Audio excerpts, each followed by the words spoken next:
Hey dudes and dudettes, it's me, E.H. Ivins, and this is another edition of The Radical Reset. Today we're going to talk about the COVID recovery and the plans of both candidates for both. Now, for how to get through this. After the shit show that was the Trump-Biden debate and the more polite and better, insofar as structure is concerned, vice presidential debate, we have a pretty good idea of where we're coming from on the COVID relief, and we add to that what's going on in Congress. I'm going to talk about all of that in today's episode. Now, before I go on, it's clear, okay, to me, and again, I'm just going to share my own personal opinion on this. When COVID first broke out, and the data, it was in the data to begin with, and it's becoming more and more evident that the people who are the most likely to get COVID are the young, and the people who are most likely to die from COVID are the old. So what we should have done as a culture is not isolate the young, because almost never do they die. Yes, I realize that you've seen an article here and you've heard of one there where a young person died that had nothing, but that's that happens, and I don't. When a president, okay, let me just take a slight veer. I'm not going off subject. Presidents, the most difficult thing a president does is make life and death decisions, and usually it's in the case of the military. When a president sends troops off to war, okay, when George Bush, George W, GW, sent troops off to war, and his father before him, they knew that there were going to be a certain amount of deaths. When President Clinton decided to intervene in Bosnia, that turned out very well, by the way, good for him, there were going to be a certain number of deaths, okay, on both sides, but certainly on our own side. But you make those decisions as a president. That's what you're hired to do, to weigh where's the balance. So subsequent to 9/11, we've lost about 15,000 troops total between Afghanistan and Iraq, roughly. I know that's a rough number. And it's up to you to decide if it was worth it after what happened on 9/11. I'm not going to get into that discussion today. I'm just saying that presidents make life and death decisions. So when COVID first came out and the science became fairly clear, the first thing we should have done, and I said this in an earlier video way back, is wait, okay? But we didn't wait. Politicians never wait. Politicians never think of long-term consequences. Politicians act in the moment based on the polls of the moment, because their only goal in life isn't to help you. Republican or Democrat, it doesn't matter. Their goal in life is to get reelected. And so therefore they're going to pander to whatever people react to, hoping that no one thinks more than 5 seconds ahead. Okay, they react in the moment. Okay, so the huge shutdown, we all know what happened. I'm not going to rehash it. What should we have done? We should have isolated the old, and we should have not shut down the economy. It is obvious. Now, would more people I realize that, Kamala Harris and Joe Biden are beating, 200,000 people are dead.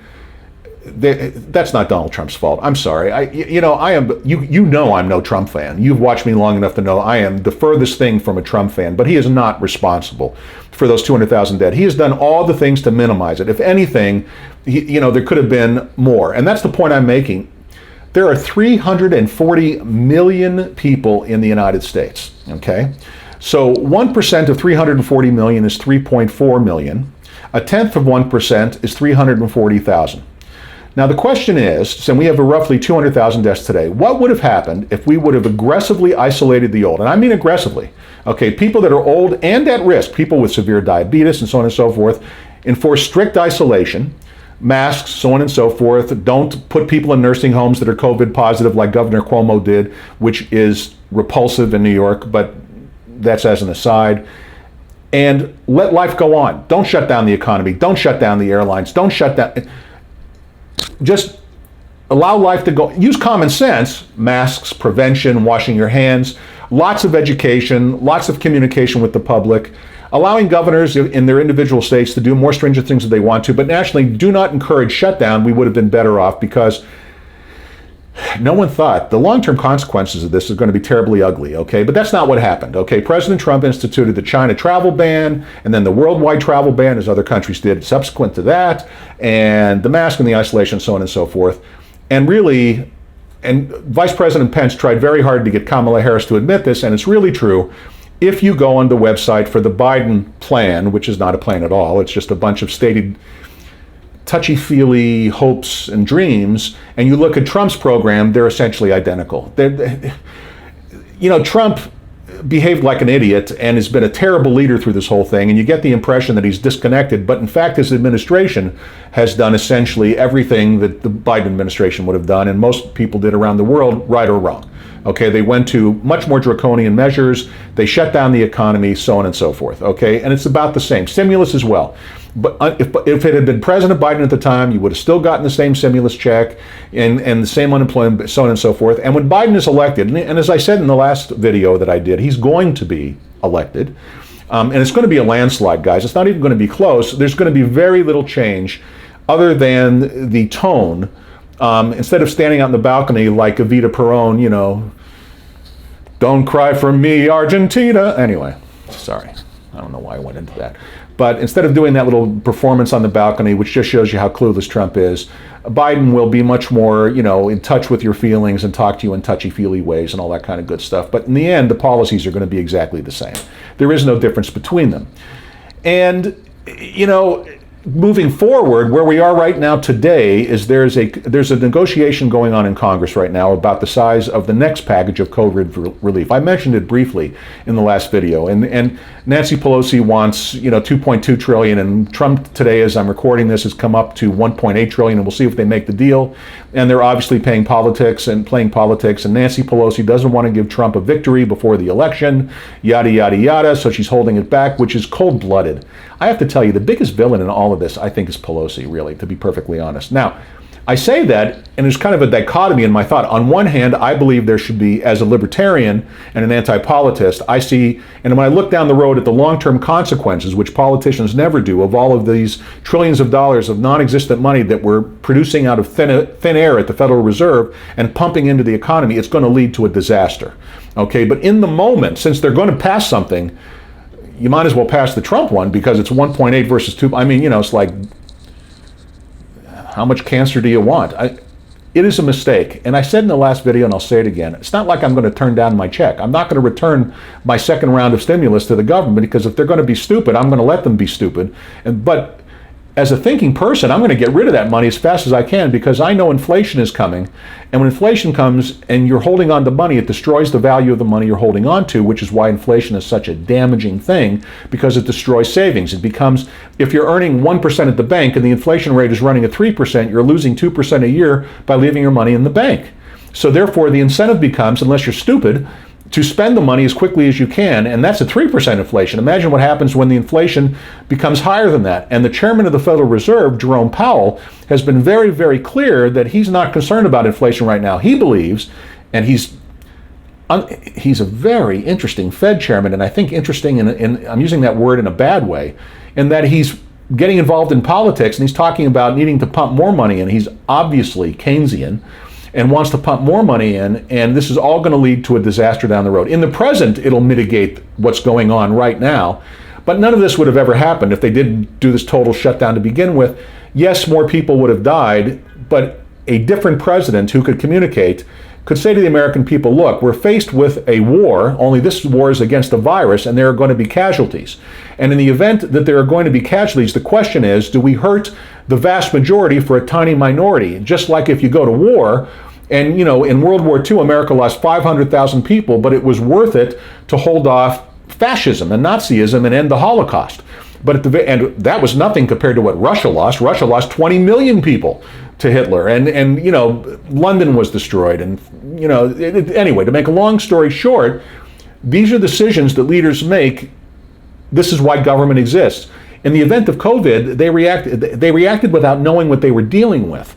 And it was no different than war. So the decision should have been just to wade into it and take the losses, because in the end, more people will die through suicides and all kinds of other problems that have developed from isolating people from each other, because human beings are social animals and need to be with each other than would have been otherwise. I mean, the rehash of COVID is going to go on long after COVID ends and the vaccine comes out, which, by the way, may I just share with you how irresponsible it is for Biden and Harris to keep talking about the vaccine like Trump personally is going to put out a vaccine without doctors and the FDA going through. If the vaccine comes out, it's going to be safe, guys. It's going through the FDA. It's going through a normal review process. Don't be stupid. Take the vaccine. Don't be one of these anti-vaccine idiots, and don't listen to politics. The minute they're in office and the vaccine is out, they're going to take it. Okay, they're going to take it. Every Democrat's going to take it. Anyone with a brain is going to take it. Have a brain. Take the vaccine. I can't begin to say it enough. And you know, I guess the point of this entire diatribe that I've gone through today is to point out to you that there really is very little difference between the Democrats and Republicans, and your life is not going to change measurably when Biden wins. And when I say not going to change measurably, it's going to turn to shit anyway. We are staring into the barrel of a depression, an inflationary depression caused by what we're doing now that is going to come as sure as God made little green apples, regardless of whether it's Trump or Biden, which is why I said 2 videos ago that I think Trump's trying to lose on purpose. I'm serious about that. I mean, either that or he is the dumbest MRFer I've ever seen in my life. I just can't figure out which it is. I mean, every day, sometimes he says things that are very smart. Sometimes he says things that just blow my mind with their stupidity. Blow my mind. Don't they blow yours? Aren't you Trump fatigued? Haven't you reached the point where you just can't take it anymore? But anyway. So let's sum up today and move on. So to sum it all up, here's what it comes down to. The Biden plan and the Trump plan, insofar as COVID is concerned, are identical. Don't get into a debate with your friends. It's the same bloody plan. Don't debate. Don't listen to and by the way, those of you who are Democrats, would you please write a letter to Biden and Harris and tell them to answer the goddamn question as to whether or not they're going to pack the court? This question dodging thing I find repugnant. But again, that's another digression. And that's it for today. I'm going to leave it with a couple of thoughts. Number one, vote for Joe Jorgensen, the Libertarian, the only person running with an idea of how to actually stimulate the economy properly, take the government to a size where it's manageable and reasonable, ensure personal freedom and rights, and protect your rights under the Bill of Rights is Joe Jorgensen, the Libertarian. I understand she's not going to win. I understand that. And I understand, as I said in the last video, that there are people that will say that's a wasted vote. But voting for someone that you don't believe in, how is that less a waste than voting for someone that you do believe in? Stand for your truth. Speak truth to power. And the truth is, both the Democrats and the Republicans are fucked in the head. Vote for Joe Jorgensen. I think that's going to be my central message when I put this video up. Vote for Joe Jorgensen. These guys are a fucking disaster. Okay. Now, oh, by the way, one last little note. If you guys have been staring between my eyes at this little red dot here and you've been thinking, did he convert to Hinduism? No, not that there's anything wrong with that. It's a fascinating religion. I'm sure it's great. I went to the dermatologist, and that's a mole that was burned off by the dermatologist. When I was a young boy in Miami Beach, we used to sit there with reflectors and baby oil, lathering ourselves to get a burn on purpose because we thought that led to a better tan. That's how stupid we were back then, and that shows you how science changes in just one small example over time and what people believe. But anyway, to make a long story short, I'm paying the price for it now, and so wear your sunscreen. All right, that's it. Thank you very, very, very much for joining me. Don't forget to click on the subscribe button. Don't forget to click on the notification button. Don't forget to share this with your friends. And until next time, this is E.H. Ivins saying so long.